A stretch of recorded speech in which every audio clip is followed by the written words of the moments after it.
Hello students and my dear friends. In today's lecture we are going to discuss a very important topic that is WTI and Brent crude oil index. आप सब ने news में बहुत बार in terms को सुना होगा, oil prices crisis के बारे में सुना होगा। तो हो सकता है बहुत सारे स्टूडेंट के मन में एक क्वेश्चन उठता हो कि WTI क्या होता है, ब्रेंट क्रूड ऑयल क्या होता है, ये ऑयल प्राइसेस कैसे हो गई, ये इसका क्या इम्पैक्ट है मेरे अपने कंट्री के ऊपर। तो आज की डिस्कशन में हम इसको ही डिस्कस करेंगे। तो let's start with today's discussion. WTI और ब्रेंट क्रूड ऑयल इंडेक्स को समझने से पहले ये समझना बहुत ज़रूरी होगा कि ऑयल इंडस्ट्री का स्ट्रक्चर क्या होता है, कैसे कंपनीज काम करती हैं। तो अगर हम बात करें ऑयल इंडस्ट्री तो उसको हम पूरे 3 तरह की एक्टिविटीज़ में डिवाइड कर सकते हैं। Upstream activities, mid stream activities और डाउन स्ट्रीम एक्टिविटीज़। मीन्स पूरे ऑयल इंडस्ट्री में 3 तरह की एक्टिविटीज़ होती हैं। तो और जो कंपनीज इन तरह की एक्टिविटीज़ में इन्वॉल्व होती हैं उनको वैसे ही बोलते हैं। जैसे कि अपस्ट्रीम एक्टिविटीज़ जो कंपनीज करेंगी उनको हम बोलते हैं upstream companies. Mid stream activities जो कंपनीज करेंगी उनको हम बोलेंगे मिड स्ट्रीम कंपनीज। और जो डाउन स्ट्रीम एक्टिविटीज़ में इन्वॉल्व होंगी they will called as a down stream companies. अब इनको जल्दी से समझ लेते हैं होता है क्या। अपस्ट्रीम एक्टिविटीज़ में वो सारी एक्टिविटीज़ आती हैं जो exploration, digging, extraction of oil, crude oil from fields and wells. ऐसी कंपनीज जो कि एक्सप्लोरेशन या सर्चिंग में, एक्सट्रैक्शन में, डिगिंग में इन्वॉल्व होती हैं, क्रूड की ऑयल फील्ड को सर्च करती हैं, उन वेल्स को सर्च करती हैं, उसमें क्वालिटी मेजरमेंट करती हैं, फिर उसका एक्सट्रैक्शन करती हैं। तो ये सारी एक्टिविटीज़ जो कंपनीज करती हैं उनको बोलते हैं हम अपस्ट्रीम ऑयल कंपनीज। मतलब इनका बेसिक काम एक्सप्लोरेशन और क्रूड ऑयल को एक्सट्रैक्ट करना होता है।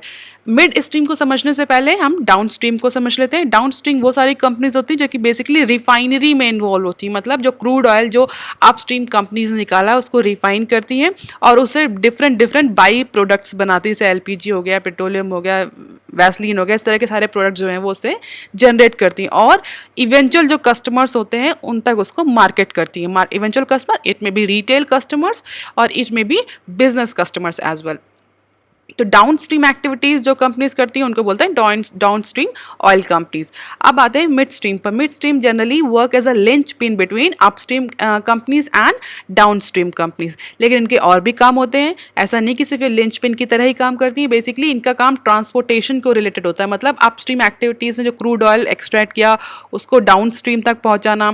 डाउन स्ट्रीम एक्टिविटीज़ में जो रिफाइनरी करके जो क्रूड ऑयल की जो रिफाइनरी के जो बाई प्रोडक्ट्स बनाए उनको इवेंचुअल कस्टमर या बिजनेस कस्टमर तक पहुंचाना बाय पाइपलाइन, टैंकर्स, इन सबको यूज़ करते हुए। तो mid stream activities basically transportation में इन्वॉल्व होती हैं जो क्रूड ऑयल और रिफाइन ऑयल को या उनके बाई प्रोडक्ट्स को डिफरेंट कस्टमर्स तक पहुंचाती हैं। अगर हम बात करें कि कौन सारी कंपनीज इनमें इन्वॉल्व होती है तो आप देख सकते हैं अपस्ट्रीम में ONGC आ सकती हैं, इस तरह की कंपनीज हैं। मिड स्ट्रीम में इंटरप्राइज मिड स्ट्रीम आ सकती है, किंडम ऑर्गन आ सकती है।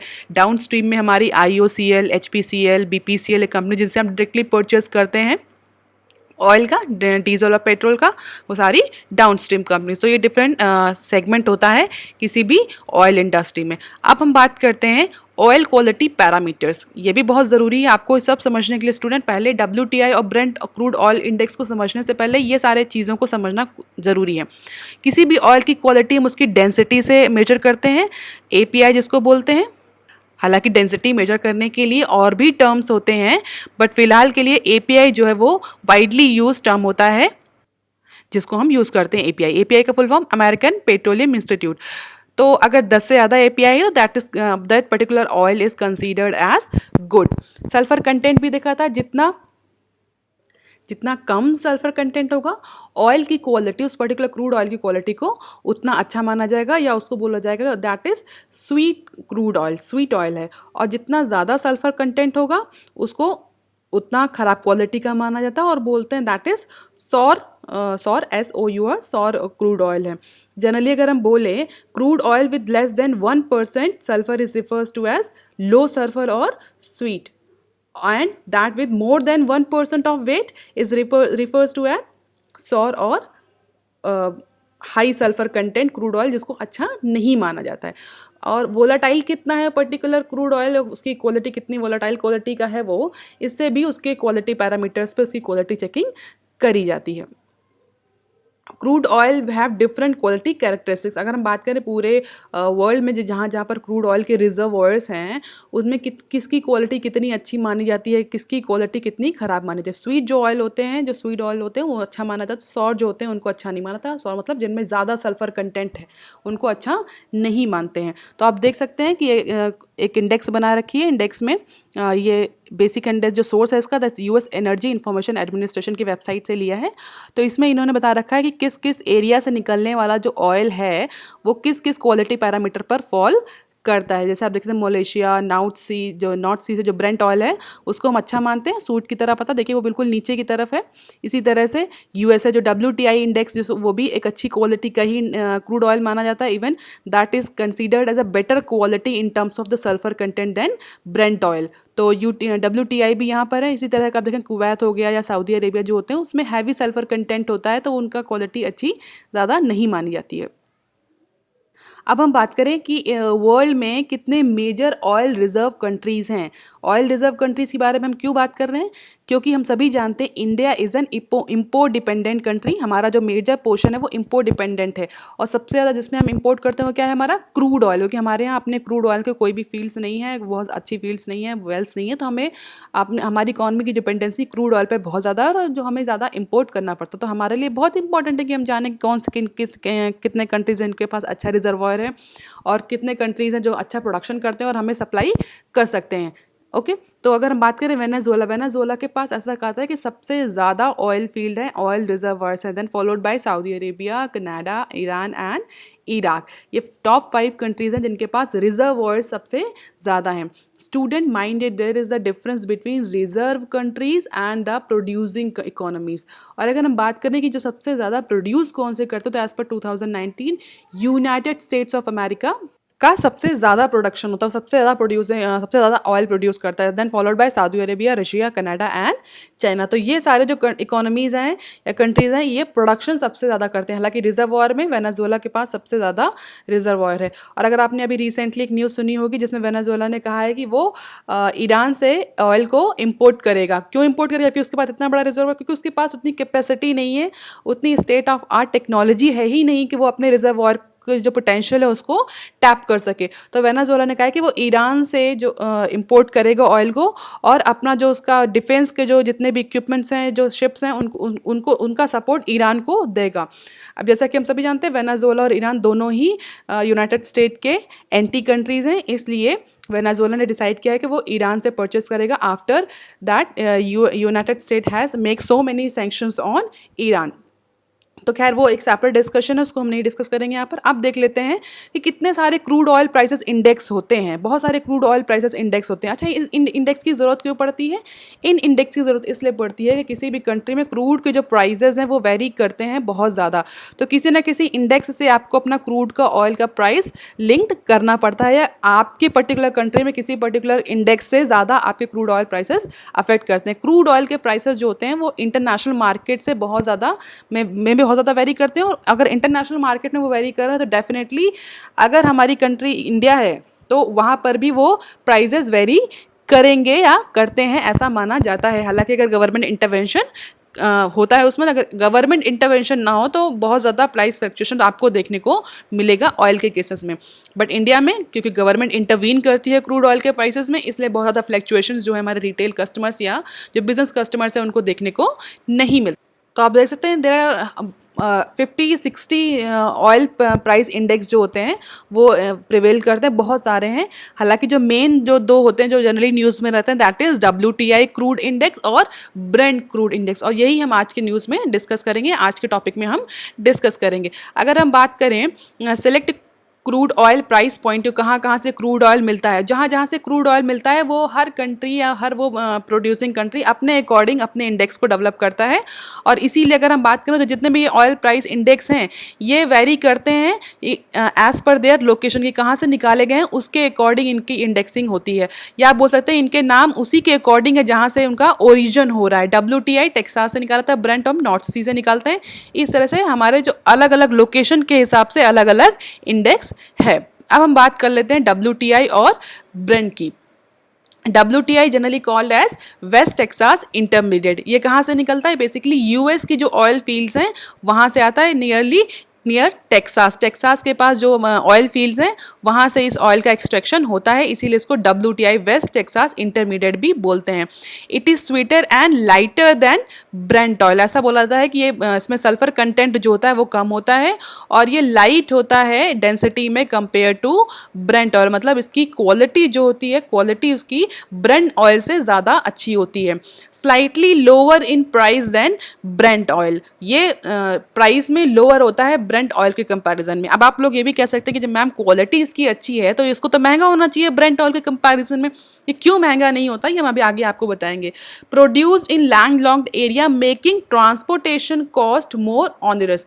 एक्चुअली जो ये टेक्सास है, ये जहाँ पर ये ऑयल फील्ड है वो सब लैंडलॉक एरियाज में। लैंडलॉक एरिया मतलब उसके आसपास कोई पोर्ट का एक्सेस नहीं है, कोई सी नहीं है या सी बॉर्डर या सी कोस्ट लाइन नहीं है, जिससे कि उसका जो ट्रांसपोर्टेशन होता है वो उसको हम बेसिकली रोड के थ्रू करते हैं। रोड ट्रांसपोर्टेशन या एयर ट्रांसपोर्टेशन होता है and that's make this particular oil more costlier than Brent and the less preferred than Brent oil. Brent oil का थोड़ा सा इसके बारे में देख लेते हैं। ब्रेंट ऑयल क्या होता है? ब्रेंट ऑयल बेसिकली नॉर्थ सी से निकाला जाता है। नॉर्वे के आसपास जो आइलैंड्स है वहाँ से नॉर्थ सी से इसका एक्सट्रैक्शन होता है। नाम से लग रहा है कि ये सी पोर्ट है, यहाँ पर इसको सी का एक्सेस मिल रहा होगा।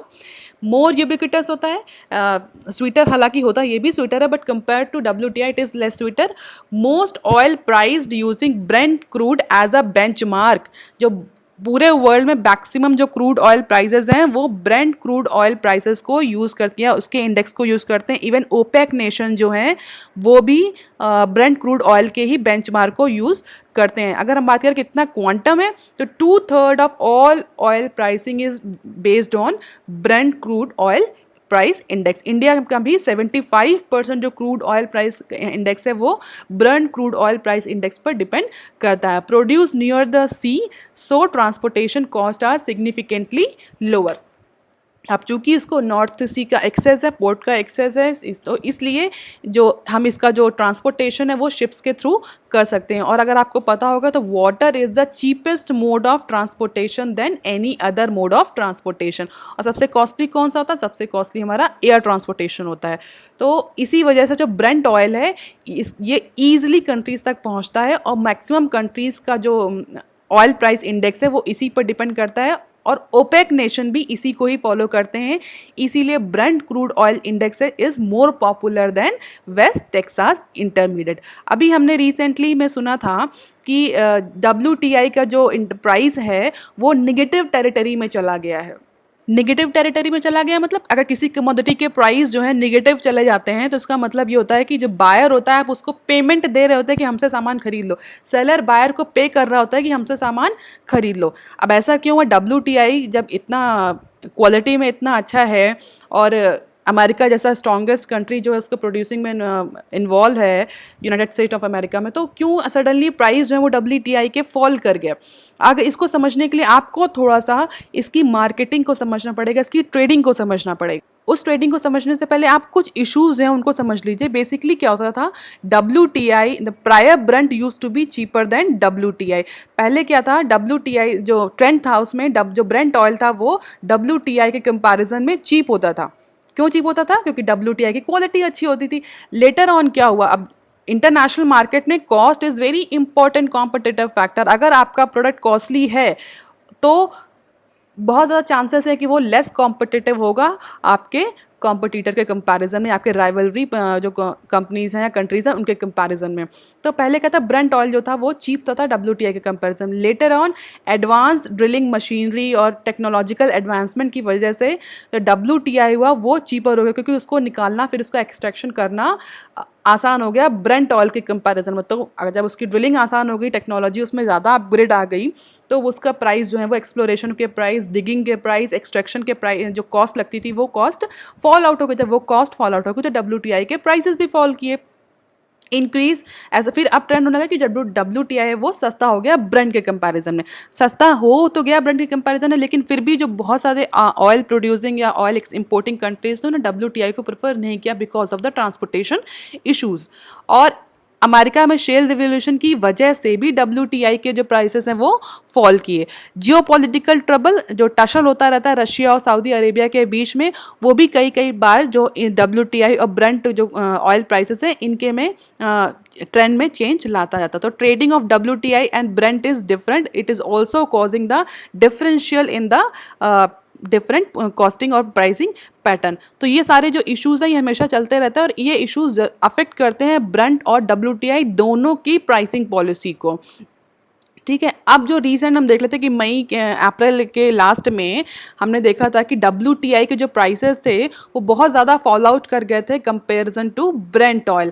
ऐसा क्यों हुआ? अगर ऐसा हम समझो तो ऐसा बेसिक ट्रेडिंग जिन ऑयल जो कमोडिटी है उसकी ट्रेडिंग भी होती है इंटरनेशनल मार्केट में। तो अगर हम बात करें WTI, तो WTI की जो ट्रेडिंग होती है वो बेसिकली फ्यूचर कॉन्ट्रैक्ट के टर्म्स में होती है, वो कैश में नहीं होती। और जो हमारा ब्रेंट ऑयल है वो कैश में ट्रेड होता है, उसकी पूरी ट्रेडिंग जो भी मार्केट में होती है that is based on cash. अब आप कहेंगे इससे क्या फ़र्क पड़ता है, फ्यूचर कॉन्ट्रैक्ट में ट्रेडिंग हो चाहे ब्रेंट में चाहे कैश में ट्रेडिंग हो, हमें तो पैसा देना ही होता है, चाहे हम आज दें चाहे हम कल दें। थोड़ा सा अगर आप इसको माइन्यूटली समझे स्टूडेंट, जो हमारा ब्रेंट ऑयल है वो ट्रेड करता है इंटर कॉन्टिनेंटल एक्सचेंज में इन टर्म्स ऑफ कैश। जो हमारा बेसिक WTI है वो न्यूयॉर्क मर्केंटाइल एक्सचेंज में ट्रेड करता है इन टर्म्स ऑफ फ्यूचर कॉन्ट्रैक्ट, जिसको NYMEX भी बोलते हैं। ओके, अब होता क्या है स्टूडेंट, फ्यूचर कॉन्ट्रैक्ट क्या होता है? फ्यूचर कॉन्ट्रैक्ट ये होता है कि बायर एंड सेलर एक कॉन्ट्रैक्ट एक एग्रीमेंट में जाते हैं जिसमें ये एग्रीमेंट करते हैं कि हम आपसे 10 रुपये में कमोडिटी ए जो है वो मई में खरीद लेंगे। अप्रैल के महीने में बायर और सेलर एक दूसरे से कॉन्ट्रैक्ट करते हैं, एग्रीमेंट करते हैं कि हम मई के महीने में, आप सेलर कहता है हम आपको मई के महीने में 10 रुपये में कमोडिटी ए देंगे। से कमोडिटी ए मान लीजिए क्रूड ऑयल, हम 10 रुपये की जो क्रूड ऑयल है वो आपको मई के महीने में इस पर्टिकुलर 10 रुपये में देंगे, चाहे उसकी वैल्यू कितनी, चाहे उसके मार्केट के प्राइस कितने हो, हम 10 रुपये में वो आपको 1 लीटर पेट्रोल मई में देंगे। मई में उसके प्राइस कितने भी हों इससे हमें कोई मतलब नहीं। तो ये किस लिए किया था फ्यूचर कॉन्ट्रैक्ट? प्राइस को फिक्स करने के लिए, रिस्क को मिनिमाइज करने के लिए। आज अप्रैल के महीने में 10 रुपए के प्राइस हैं, तो हो सकता है कि मई में उसी पर्टिकुलर 1 लीटर क्रूड ऑयल के प्राइसेस 12 रुपए हो जाए या हो सकता है 9 रुपए भी हो जाए। तो जिस हिसाब से ये घटेंगे बढ़ेंगे उसी हिसाब से सेलर और बायर दोनों को फायदा या नुकसान होता है। तो अगर हमने अब क्या है, अप्रैल में हमने सामान बेचा है लेकिन हम उसका फिजिकल पोजीशन जो है वो मई में लेंगे, अप्रैल में नहीं लेंगे। तो ये किस केस में होता है? ये होता है WTI के ट्रेड के केस में। बट ब्रेंट के केस में क्या है, कैश में ट्रेडिंग होती, कोई फ्यूचर कॉन्ट्रैक्ट नहीं, आज लो और आज दो और आज ही फिजिकल पोजीशन लो, कोई फ्यूचर कॉन्ट्रैक्ट नहीं। तो हुआ क्या, रिसेंटली अप्रैल के महीने में जब फ्यूचर कॉन्ट्रैक्ट में WTI में इन्वॉल्व हो रहे थे बायर एंड सेलर, उस समय बहुत सारी इकोनॉमीज़ में लॉकडाउन चल रहा था। लॉकडाउन चल रहा था मतलब सबको पता था कि फ्यूचर अभी फ़िलहाल के लिए इकोनॉमी सब बंद है, क्रूड ऑयल के प्राइसेस की कोई डिमांड नहीं है। On the other hand supply जो थी वो भी कम नहीं हो रही थी। रशिया और सऊदी अरेबिया में कुछ इश्यूज चलते हैं, तो रशिया और सऊदी अरेबिया हमेशा एंटी चलते हैं इन terms of crude oil supply. अगर रशिया बोलता है कम करो तो सऊदी अरेबिया बढ़ा देता है, सऊदी अरेबिया बोलता है कम करो तो रशिया क्रूड ऑयल का सप्लाई बढ़ा देता है। क्यों बढ़ाता है इसको हम बाद में डिस्कस करेंगे, सेपरेट टॉपिक ऑफ डिस्कशन। तो इन दोनों के झगड़े की वजह से सप्लाई जो थी वो कम नहीं हो रही थी, सप्लाई कंटिन्यूअसली बढ़ रही थी और मार्केट में डिमांड थी नहीं। जब मार्केट में डिमांड नहीं थी तो सडनली क्या होगा, प्राइस तो वैसे भी फॉल करेंगे। प्राइस फॉल किए, ब्रेंट के भी, ऐसा नहीं कि ब्रेंट के नहीं फॉल किए, ब्रेंट ऑयल के भी प्राइस फॉल किए, पर WTI के प्राइस ज़्यादा क्यों फॉल करे? क्योंकि WTI कैश में डील ना करके, डायरेक्ट फिजिकल पोजीशन में डील ना करके फ्यूचर कॉन्ट्रैक्ट में डील करता था। अब अप्रैल में जो बायर था उसको पता था कि मई में इकोनॉमी खुलने वाली नहीं है, तो मई में हमें डिमांड है ही नहीं। तो अगर हम आज मई फ्यूचर कॉन्ट्रैक्ट आज अप्रैल में मई का कर लेते तो हम अगर जो हमें क्रूड ऑयल मिलेगा मई में उसको हम कहाँ स्टोर करेंगे? सारे तो स्टोरेज जो हैं वो फुल हो चुके हैं अप्रैल के मंथ में। तो मई में जो हम फिजिकल पोजीशन लेंगे जो ऑयल का, उसको कहाँ स्टोर करेंगे? स्टोरेज है ही नहीं, स्टोरेज नहीं, और उसको यूटिलाइज कहाँ करें? क्योंकि मई में तो मैक्सिमम जो इकोनॉमीज थी या जो कंट्रीज थी उनमें डिमांड बिल्कुल डाउन थी और सब क्लोज डाउन में थी। स्पेशली इंडिया जैसे कंट्री जो कि सबसे बड़ा इंपोर्टर है क्रूड ऑयल का, जिसको हम बोल सकते हैं वेपनरी और क्रूड ऑयल का। तो इससे क्या हुआ, सेलर मार्केट जो थी वो डाउन हो गई। अप्रैल लास्ट में बोला सेलर्स ने हमें नहीं खरीदना आपके फ्यूचर कॉन्ट्रैक्ट, हम फ्यूचर कॉन्ट्रैक्ट में नहीं जाएंगे। क्यों नहीं जाएंगे? क्योंकि हमें मई में हम उस पर्टिकुलर क्रूड ऑयल को कहाँ रखेंगे, उसको कहाँ यूटिलाइज करेंगे। इसीलिए डिमांड सडनली फ्यूचर कॉन्ट्रैक्ट में फॉल करी, बिल्कुल से फॉल करी कंपेरिजन टू ब्रेंट ऑयल। जब फॉल करी, अब जो सेलर्स थे उनके पास तो सामान था, क्रूड ऑयल था, बट बायर्स ने कह दिया हम नहीं लेंगे, क्योंकि मई में हमारे पास ना ही स्टोरेज कैपेसिटी है और ना ही हमारे पास डिमांड है, तो हम आपके अप्रैल में कोई आपसे फ्यूचर कॉन्ट्रैक्ट नहीं करेंगे। तो सडनली डिमांड फॉल करी कॉन्ट्रैक्ट की, और जिसकी वजह से WTI का जो इंडेक्स था वो सडनली निगेटिव टेरिटरी में चला गया। हालांकि अगर आप ध्यान से दें तो जून और जुलाई का फ्यूचर कॉन्ट्रैक्ट निगेटिव में नहीं गया था, सिर्फ मई मंथ का गया था, क्योंकि मई में ये एक्सपेक्टेड था कि डिमांड बिल्कुल नहीं होगी और स्टोरेज जो है वो कम्प्लीटली एग्जॉस्ट हो चुके हैं। इसलिए जो मई में पोजीशन मिलेगा उसको कहाँ रखेंगे, इसीलिए सडनली अप्रैल का जो फ्यूचर कॉन्ट्रैक्ट था WTI का वो फॉल करके निगेटिव टेरिटरी में चला गया। सेलर्स कहने लगे आप हमसे ले लो मई का फ्यूचर कॉन्ट्रैक्ट, हम आपको पैसे देंगे लेने के लिए। मतलब उनके पास इतना ऑयल था बट उनके खुद के पास भी स्टोरेज करने की जगह नहीं थी और बायर्स लेने को तैयार नहीं था। तो इसीलिए सडनली WTI का जो प्राइस था वो निगेटिव टेरिटरी में अप्रैल के मंथ में गया था। तो ये इशू था WTI और ब्रेंट ऑयल को लेकर के। अभी के डिस्कशन में इतना ही। If you have any query, any suggestion, you can type on comment section. That's all for today. Student, if you like, please share and subscribe. Thank you.